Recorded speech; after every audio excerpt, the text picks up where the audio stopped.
help us understand a bit more about the game. What are the athletes competing for? Not speed, definitely. Well, first of all, our sport, 1541 is when our sport first started in a place called Paisley in Scotland by monks in an abbey. So our history goes back a long way. It's two teams playing together, and we have what they call it, they're playing to a target, which is called a house.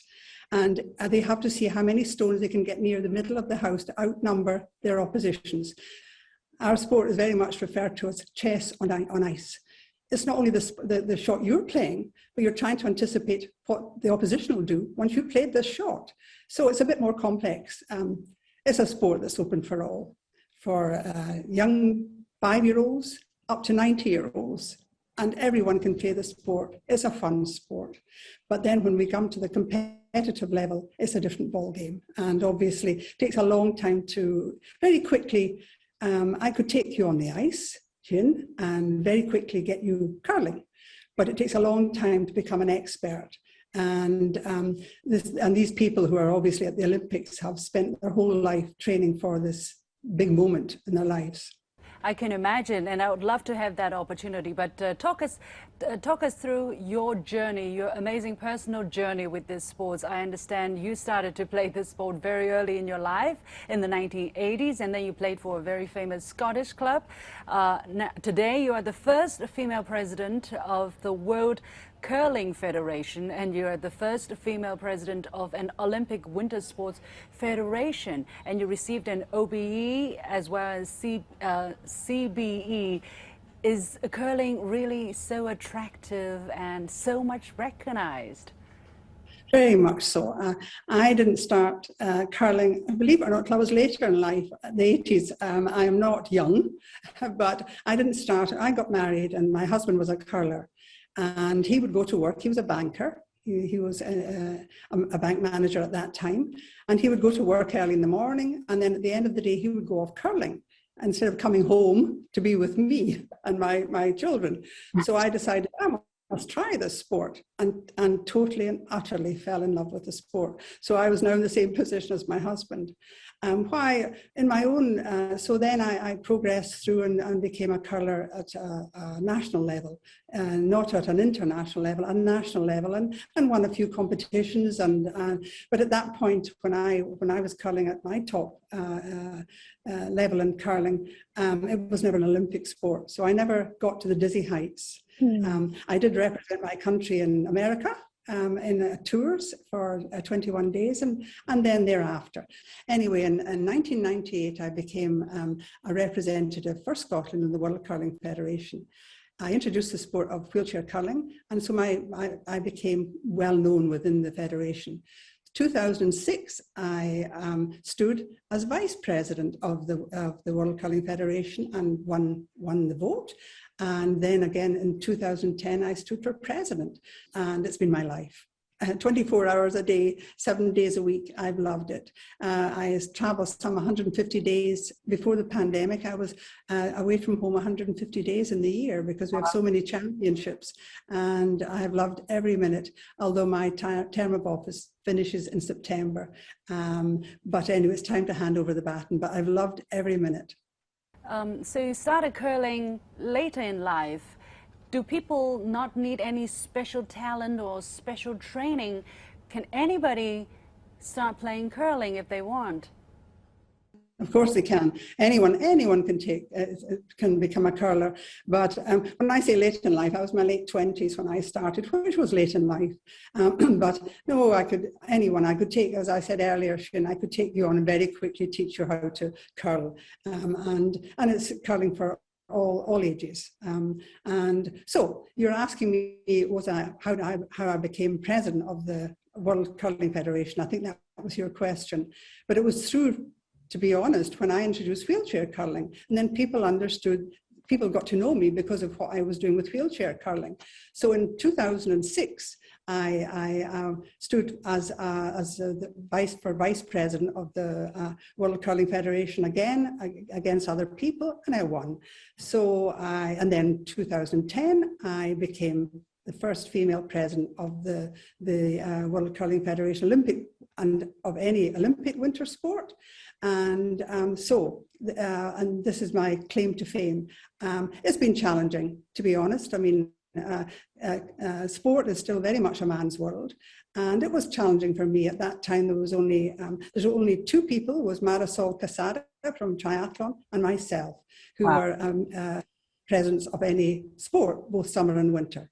The Chinese women curlers have actually done an amazing job. They only had their national team in 2003, and they already won a world championship in 2009, beating, for instance, Olympic winning team like Sweden, and the same team a year later won China's first Winter Olympic medal, a bronze in Vancouver as well. What do you think explains the fast progress behind the Chinese women's curling team? And again, the women team seem to have done slightly better than the boys team. What has to be done over there? Very sadly, you had a fantastic men's team who just missed out on a medal in 2014 when we had the Olympics in Sochi. I think they finished 4th. So you have a great number.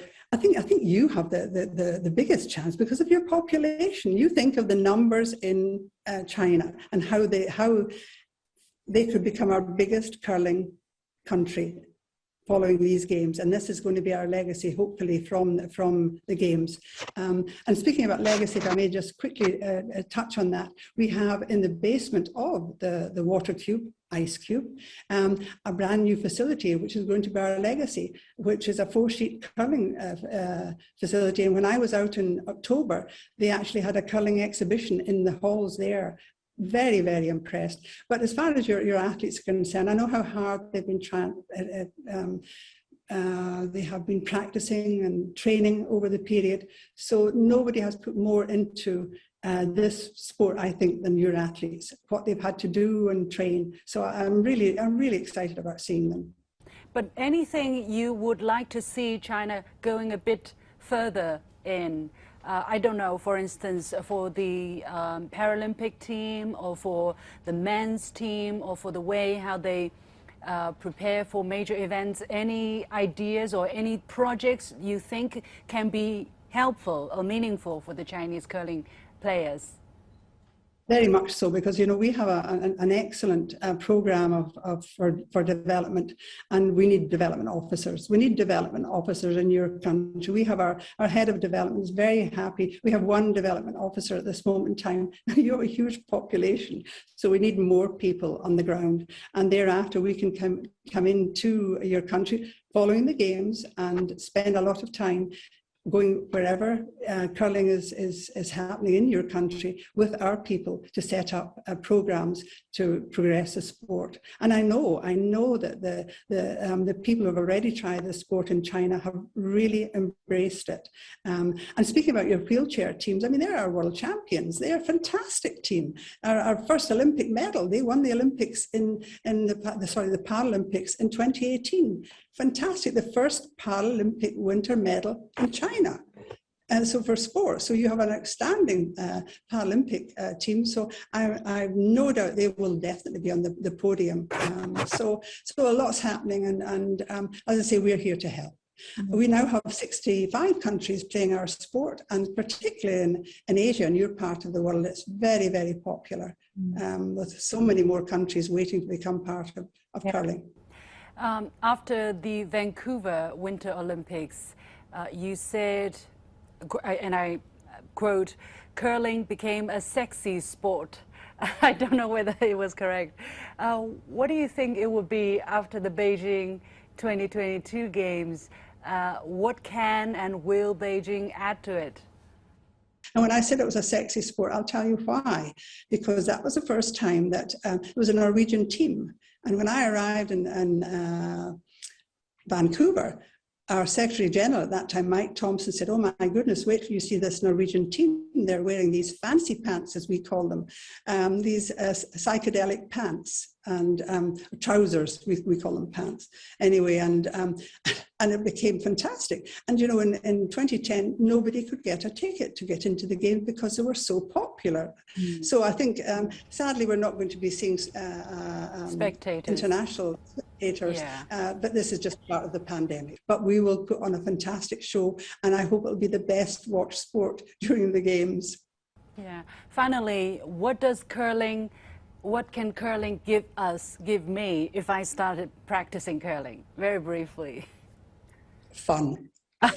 You know, I have to tell you that we have companies, what we call corporate curling, and companies go along for the day to an ice rink, take their team members along, and all of a sudden, very quickly, the rules are explained. They're taken on the ice by coaches, they're shown how to curl and then put into teams. And at the end of the day, they go back and have some socializing afterwards. And so this is used for team building, not only with companies, but also with all the organizing committees of every games have used curling for team building. So at the end of the day, sport should be fun, a fun for all. But as I say, at the elite level, it's totally different. And that's where the athletes we will see in the Olympics are our best in the world. Me too. You got us all excited, and I want to give it a try very soon in the future. Thank you. Yeah. No, but I'd be very happy anytime to come along and take. We did this actually when we were in Pyeongchang, and we took people on the ice for the first time, and I'm very happy to do that. And our people would be, as I say, it's great fun, and that's what life should be about, fun as well. Sport should be fun. Sport should be given the opportunity for everyone to participate, and our sport gives everyone, be able-bodied or with a disability, it's a sport for all.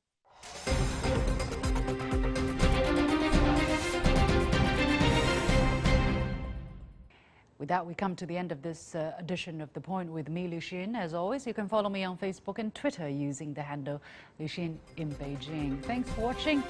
We've got the point.